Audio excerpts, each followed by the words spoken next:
Hi, my name is Danielle Wood. This is debate video assignment 1. My partner and I chose the debate topic and resolution of sporting competition. Transgender women athletes should be allowed to compete in female sports. I will be providing the foresight of the debate in this video today. It is a highly debated topic today. Should transgenders be allowed to participate in sporting events which classify with their current assigned gender? Since forever, athletes have always been required to disclose their gender before participating in a sport or joining a team. Now, you may ask, don't transgender athletes have a clear advantage against cis women? Cisgender means gender identity matches their assigned sex at birth, for context. One could argue that the playing field isn't even in general when talking about competitive sports and athletics. For example, any individual could have an inherent advantage over others due to many reasons. To name a few: longer arms or legs, acute sense of sight, double-jointed, slower lactic acid production, bigger or smaller body size. Brittney Griner had clear advantage in high school basketball for being 6'5". Should she have been banned because she was taller than the other players? Michael Phelps has an unusually wide wingspan and produces lower than average levels of lactic acid, making it much easier for his muscles to recover and quicker than the average athlete. On top of that, he has short legs and extra long torso and double-jointed ankles. These are all considered advantages in swimming. Did he win fairly despite all of his inherent advantages?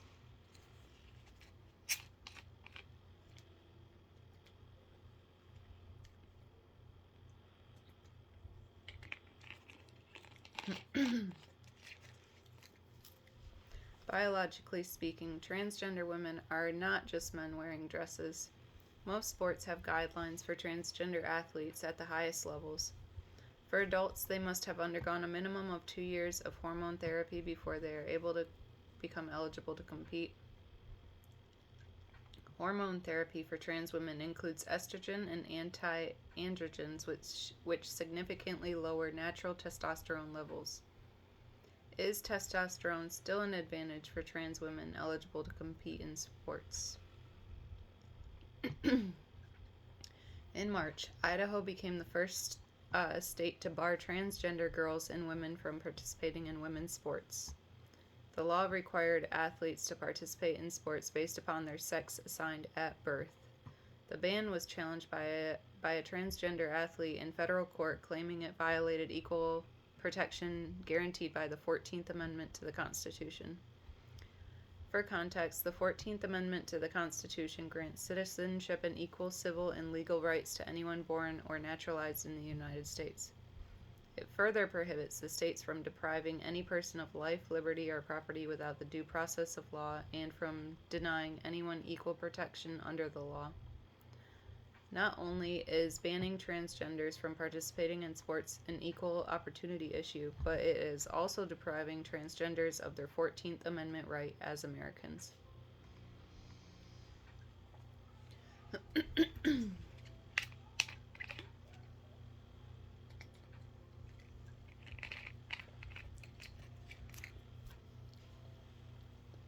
Let's look at the science aspect of this discussion. There is little to no scientific research covering the performance of transgender athletes. We also do not know the extent to which testosterone provides an advantage in athletic performance. This is the real question which needs to be determined. How much do testosterone suppression regimens reduce the physiological advantages which a male sex assigned at birth receives after puberty? For example, larger skeletal structure, greater muscle mass and strength, less body fat, greater bone density, larger hearts, and greater oxygen carrying capacity. As we discussed earlier, even if transgender athletes retain some competitive advantages, it does not necessarily mean the advantages are unfair, because all top athletes possess some edge over their peers.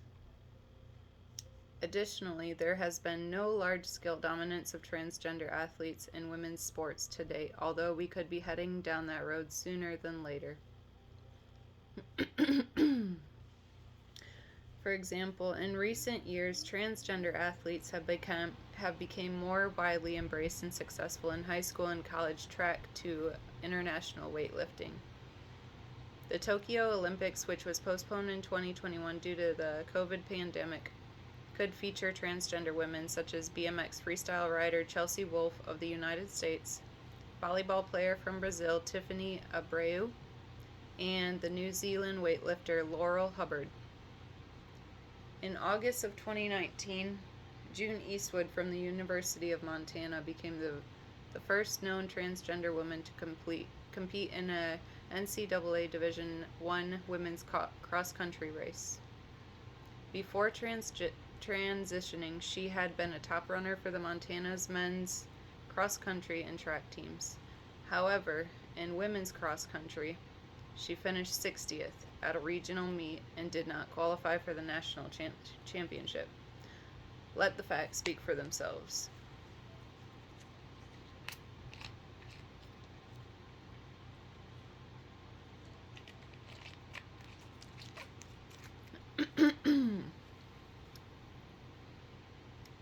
Many may not know that the NCAA welcomed transgender athletes beginning in 2011, and today around 100,000 transgender athletes compete in the women's college sports, according to Joanna Harper, researcher and medical physicist.